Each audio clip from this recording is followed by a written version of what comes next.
Hello, welcome to No Sevens Dice Club. Thank you for tuning in today. Today we're going to talk about Week 6 of college football.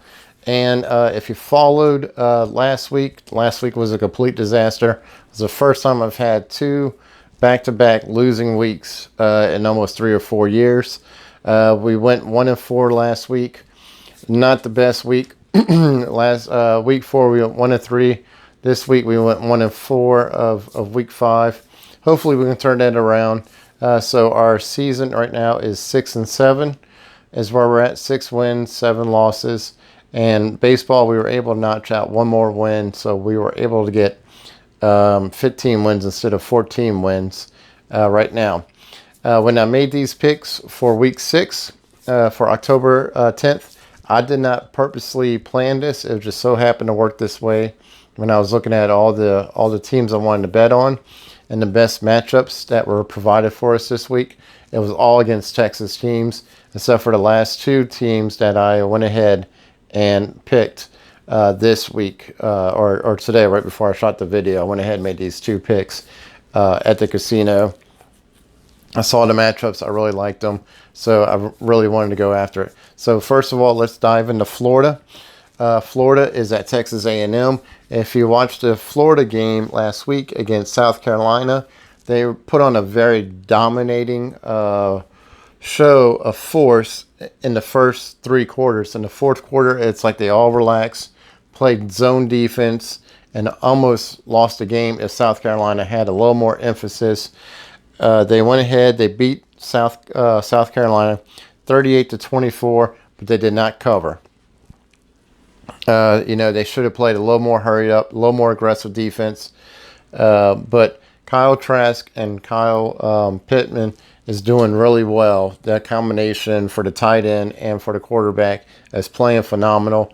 Kellen Mond for Texas A&M's quarterback, he's doing very well. He's not at that elite level like I expected him to be with the Jimbo Fisher offense for Texas A&M. He's not quite in that next gear, and I was expecting him to see him in that next gear this season. He played Texas A&M, went ahead, and they played against Alabama. And like I was telling you, the game was going to be close. It was going to be a close game. I just didn't relate on what quarter, how close it was going to be close.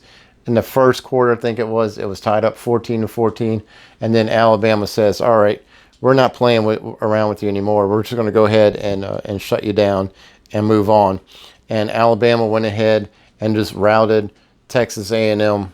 And the score was Alabama 52, Texas A&M 24. So they're licking their wounds. They got beat up pretty bad, too. It was a very physical game. If you watched the Texas A&M Alabama game, it was a very physical game. So Florida is going to go to Texas A&M. I have to look back at my notes and see, but I think this is the first time Florida is playing at Texas A&M. It's kind of a shame the 12th man is not there at Texas A&M because that would be a really great atmosphere because they're always claiming how loud the Swamp is. Texas A&M Stadium can get very loud, but since there's really not going to be the 12th man, it's not going to be really loud. I really like Florida in this. I think Florida is going to play and win the SEC East. That's who I'm predicting this year. Florida's ranked number 4th in the nation right now. Solid football team. Needs to work on that defense. But we're going to go ahead. We're going to take Florida -6 to beat Texas A&M. All right, so the second game is Kansas State at TCU. Now, if you guys watched Kansas State at all this year, I have them picked for the third in my personal power picks, not anybody else's. I received some comments about BYU, and we're going to go in that in a second. But to me, my strength of schedule and what I look at everything is BYU, Miami, Florida, and Kansas State are my 3 hot teams of the season so far.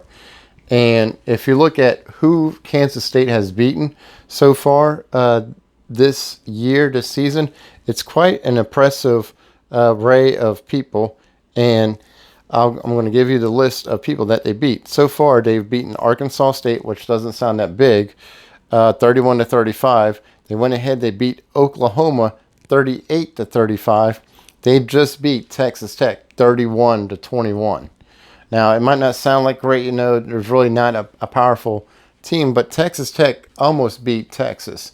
So I would have to say by judging by the eye test, Kansas State is probably about the mid-level, if not, and they seem like they're getting better every single week. So I had them as number 3 in my strength of teams, BYU, Miami, Florida, and then Kansas State.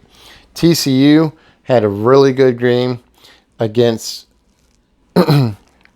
excuse me, against Texas. And they beat Texas. Texas should have won that game. Did not happen. It came all the way down to the wire in the fourth quarter, last seconds of the game. Texas could not punch it into the end zone. Ended up costing me that game too for last week. TCU went on to win 33-31, beat Texas, and it really upset them. So I'm sure Texas, is not feeling really good right now. There's really not much to dive into. TCU is -10. Kansas State is +10. And I think it should have been flip-flopped. When I saw Kansas State, I think Kansas State is a stronger team as far as the competition goes and everything else. TCU, who they have played so far is Iowa State, and they lost that game 34-37. They just barely beat Texas 33-31. The reason why I like Kansas State is Kansas State beat Texas Tech 31-21. And I really do think with Texas Tech almost beating Texas and TCU beating Texas just barely. I mean, that game could have gone either way. I think Kansas State is the better team. They're really gelling together now. They're really having the confidence and building together. And so we're going to go ahead and pick Kansas State +10. I really like this game a lot. All right, next game we're going to talk about is Texas San Antonio at BYU. BYU just got finished playing Louisiana Tech, and I received some comments of how could you pick BYU. BYU is not a really good team. They're about middle of the road. This year, I really do believe that they're on a roll and they're progressing forward every single week, and they did end up covering in the game. Louisiana Tech, you got to hand it to them. They came out. They really wanted to play. They came out to play ball, and it kind of caught BYU a little bit off guard. They were not expecting Louisiana Tech because that game was only scheduled, I think it was like 4 or 5 days before they actually played. So there really wasn't a lot of film on either team.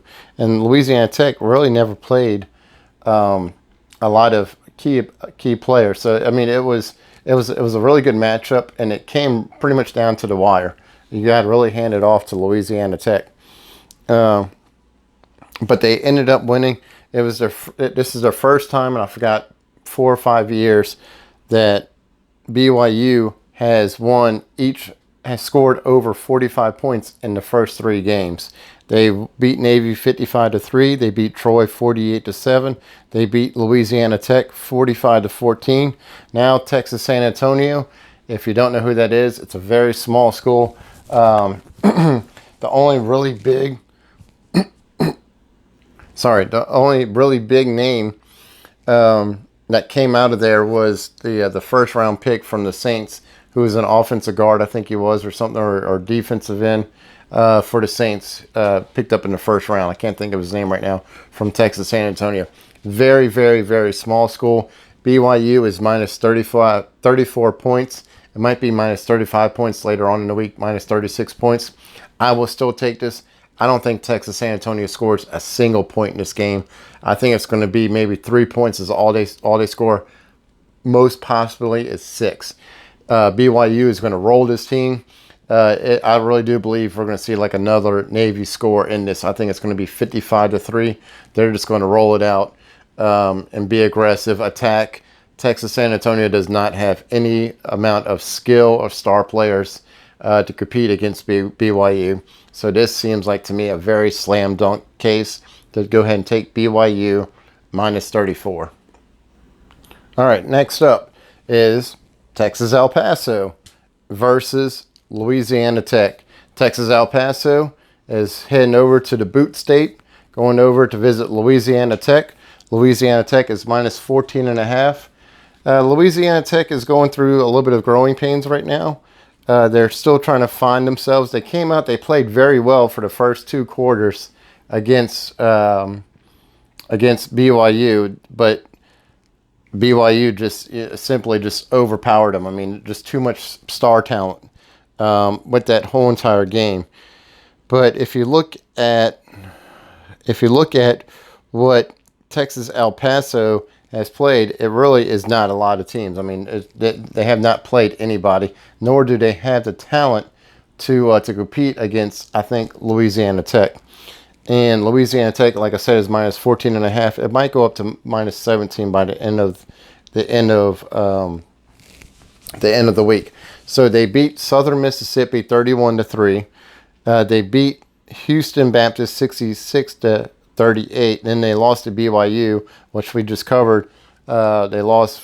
They only scored 14 points in that game. Very one-sided game. But they are going to rebound against Texas El Paso, minus 14 points. I really thought this game was going to come in at Louisiana Tech minus 21. Louisiana Tech is still moving forward, still progressing. I think with everything that they have and how they're moving forward, I think they're really going to handle business. I really do think that Louisiana Tech is going to score probably about 30 or 40 points in this game. It's very well possible. Texas El Paso is probably going to score about 10 or 14 points. So I'm going to pick Louisiana Tech because I think that they're going to win this game outright, and that they're that they're going to be able to cover. Really not a lot of info on Texas El Paso. If you go back and you look at the stats of Texas El Paso, there's really nothing that stands out. Louisiana Tech dominates every offensive passing stat on the board when you compare both teams. And if you look at the opponent yards per play for defense, Louisiana Tech covers that defensive stat. If you look at some of the other stuff, UTEP does cover the defense side a little bit better. But if you look at the competition, it leans more towards Louisiana Tech. Had a little bit of a harder schedule with BYU and everything else. If they didn't play BYU, all the stats would go towards Louisiana Tech on defense also. So we're going to take Louisiana Tech minus 14.5. That's the reason why I was saying this is no sevens versus Texas week. I never had a single week ever betting, and I can't tell you how many years I've been doing sports betting, where I've ever picked 4 teams in one state, and picked all against them. This is the first time ever, and I'm glad I can have this on video, and hopefully it works out pretty well. All right, so next game up is Florida State at Notre Dame. Notre Dame is minus 21, and Florida State was celebrating. They finally beat a team. I think they came from 3rd grade is who they played. It was some team out of junior high, elementary. It was something like that. They went ahead. They went in there and handled business and barely won the game. It was, let me look it up, see who it was that they played. Jacksonville State.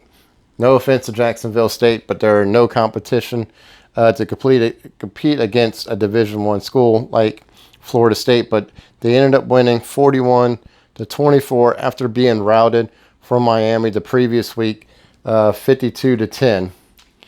They had lost that game against Miami. It was a pretty bad beatdown. Worst school beatdown in the in-state rival between Miami.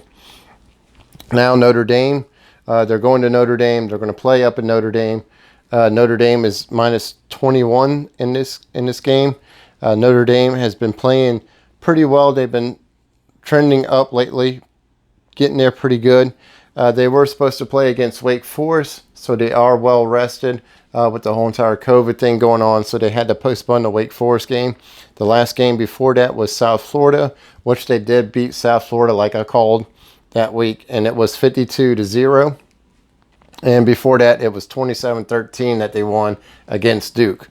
Now, with Florida State's going to score some points, but I think Notre Dame is also. And this game is going to be a very close game. So I locked it in at 21. I would not go any higher than 21. If you see this game at 21.5, 22, 23, 24, don't bet this game. 21's already the ceiling. I kind of wished it was at 17.5 or 17 even. But I think Notre Dame is going to go in there and they're going to handle business. And if you go back and if you look at all the stats of offense and defense, Notre Dame dominates both sides of the ball in defense and offense. And that's what you want to look for. And that's what made me pick this game. There's not one single thing where if you compare both teams on their stats for offense and defense that Florida State even has one remote chance of dominating one stat. Everything leans heavily over to Notre Dame. So I really do think that this game is going to be around 45 to 50 for Notre Dame and around 14 to 21 with Florida State. That's the reason why I'm saying don't go any higher than the 21. If you see it over 21, don't bet the game later on in the week. So let's go ahead and write down Notre Dame minus 21. All right, in our last game, our dark horse pick, and I lost last week. I picked against LSU, and I should have known that they were going to beat Vandy. It's completely my fault. Should never have picked against LSU on that game. But this week, I picked it as my dark horse because LSU is playing against Mizz. They're playing at home, and now we have a Category 4 hurricane getting ready to be in the Gulf of Mexico. Hurricane Delta. So once again, I'm going to pack up my craps table, board up the windows, shut everything down. It just seems like, the past 2 months has just been a state of unrest here in Louisiana and the Gulf Coast with all these hurricanes. I don't know if this game is going to be played or not, depending on the landfall and the severity of what Delta does. They're saying it's going to be a Category 3, maybe a 4 when it makes landfall. It's supposed to make landfall Friday. Who knows what's going to happen? It might make landfall on Saturday. So if they do end up playing this game at LSU, it's going to be a very rainy game, sloppy game. I don't think this game's even going to be played. I think this game should be moved to Mizzou, if anything, because you don't even have to worry about the fans. There's going to be 25,000 fans. I don't even think the fans are even going to show up to this game at LSU. This game should be moved to Mizzou. LSU's minus 21. I really like LSU in this game, even if it's a sloppy, rainy game, because LSU has 3 dominating studs for running back. I mean, they have a stable full of running backs, full of top 4 and 5-star running backs with Price and John Emery Jr., and there's another one, too, that I'm forgetting his name, and I apologize. Miles Brennan is finally looking comfortable in that offense for LSU. Starting to play really decent ball, but that was against Vanderbilt. Really don't know his strength level of they're trending up or trending down. So I'm going to put LSU as trending sideways right now. Cannot really compare them. Mizzou has not won a game at all yet. They're 0-2 for the first time since 1996. They lost against Alabama, 19-38. They lost against Tennessee, 12-35. Now they're going to go play LSU. They're playing this game at 8 o'clock at night. They pushed it back to 8 so that way they can kind of figure out what Delta is going to do. Mizzou is really struggling this year, and now they got to go ahead and, I mean, they drew the ugly straw. They picked when they had to pick their teams out of the box, they picked Alabama and LSU, and I really do think LSU is going to dominate this game if it does get played. I don't think there's going to be a lot of throwing. I think it's going to come down to run-stopping defense, which favors LSU. LSU's got one of the best run-stopping defenses, and LSU has over 3 running backs that are over 200 pounds that can just run you flat over. So when it comes down to that, I'm really looking forward to seeing LSU. I think this is going to be a score just like what the LSU-Vanderbilt game was, where it was in the upper 40s, and Vanderbilt only scored 7 points. So we're going to go ahead and take LSU minus 21. All right, and finally we have our bully picks. I wanted to go ahead and also I want to give you some real quick before we go over our bully picks. There's a couple games I wanted to go over. I have an email from Steve. He was asking me about the Oklahoma-Texas game. I was going to put this on the board, but after what Oklahoma did and they lost to Kansas State, I will not pick any more Oklahoma games on the board. They are on the ban list. Mississippi State completely flopped against Arkansas. Lost that game. First time Arkansas won a game, an SEC game, and I think it was 3 years. And first time in 4 years that they actually beat a ranked opponent. Or 2 years. 2 years I think it was that they beat a ranked opponent. So Mississippi State has been on the ban list, and so has Oklahoma. But to answer your question, Steve, who do I like in that game? Because last time I looked, it came down to a point. It was Oklahoma -1, just a pick'em game. I really like Oklahoma in this game to beat Texas. Texas is falling apart. They're definitely trending down right now. Oklahoma's kind of righting the ship a little bit, trying to bail out some of that water. They're going through a lot of changes and struggles this year, also kind of trying to find out their identity on offense and absolutely no defense. I mean, if I was you to pick this game, I would probably pick the over. I'll look at see what the over is when you're going there to make the sports bet, and then I'll probably pick the over on the Oklahoma-Texas game, because I guarantee you that there's going to probably be about 60 to 66 points in that game scored. I mean, look for no defense and lots of offensive firepower. You know, I really do think that's how that game is. My next question comes from Gazelle. Hopefully I'm pronouncing your name right. She was asking me what are my takes about the Clemson-Miami game. Miami's going to play this game. I think this is going to be one of the best Clemson-Miami matchups that we've going to see in recent years.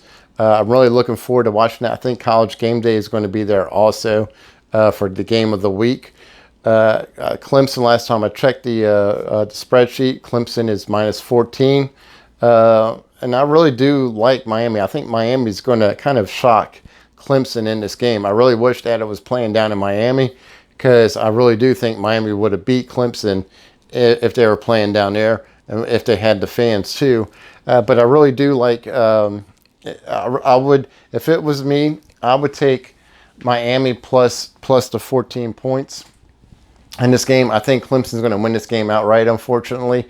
But I think they're going to win by 3 or 7 points. I don't see them beating Miami by 17. I really don't know. I know there's a lot of freshmen that Clemson's playing over the past few weeks, so it's kind of hard to judge, to find out where they stack up and where their strength is, you know, with all their full strength players playing and all their 5-star, 4-star players, because they are trying to build up their freshmen and give them game time and everything else playing in the ACC. But if I was a betting person, I would take Miami in that plus the 14 or 15 points. But I would look for Clemson probably to win that game just barely. But it's going to be a very hard-fought game. Really look forward to it. But let's go ahead and get on to the bully picks for this week. So it'll be money line picks. We would have won our bully picks last week if it wasn't for Mississippi State. So that's the reason why they're on the ban list. We're going to go ahead and go with BYU. LSU has a question mark because of Hurricane Delta. Not sure if that game's going to be played or not. Notre Dame is going to roll Florida State. Louisiana Tech is going to beat UTEP. And then, of course, Bama is going to go ahead and beat whoever they're playing. So no questions about that. I have to go back and look at who Alabama was playing. There's a couple other ones that I could add. I could add Kansas State in there too, kind of boost up that parlay on there. I could pick Florida. Florida is first time I think they're ever playing in College Station, so I really didn't put them down. But those are two other teams that I could put down in the bully picks, Florida and Kansas State. But I didn't. I wanted pretty much a guaranteed win for the bully pick, so that's the reason why I did BYU, LSU, Notre Dame, Louisiana Tech, and Bama. And like before, you know, we're going to do our 2-leg parlays. This time we have 1, 2, 3, 4, 5, 6. So we're going to do 3 different 2-leg parlays, and then we're going to do one massive 6-leg parlay. Going to throw $50 on that 6-leg parlay. Try to pop out about $5,000 to $6,000 if I can pop all 6 games. That'll be really sweet if I can pop out that 6-leg parlay for $50. I might even throw $100 on it and see if I can't score like 10 grand on it. Just all depends on how it comes out. All right, but anyway, hopefully you guys enjoyed week 6 college football predictions. These are my picks. I'm not telling you that you have to pick these, but this is who I like and this is who I'm favoring this week. Thank you for tuning in with me. Hopefully you're still with me. Send me your comments below. Send me what you think for week 7. Really looking forward to it. And hopefully everybody's safe before Hurricane Delta gets here to Louisiana. And I will talk to you guys next week.